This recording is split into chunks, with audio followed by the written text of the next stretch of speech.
Hello everyone. If you want to download a APK file on your Android mobile, so this video is for you. So for that, go to any browser that you have. I'm going for Google. Now write what application that you want. I'm writing APK show. You can see this APK download. Tap on that.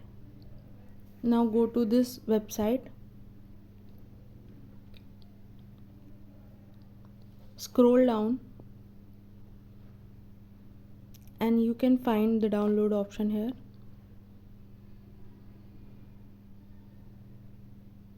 Tap on that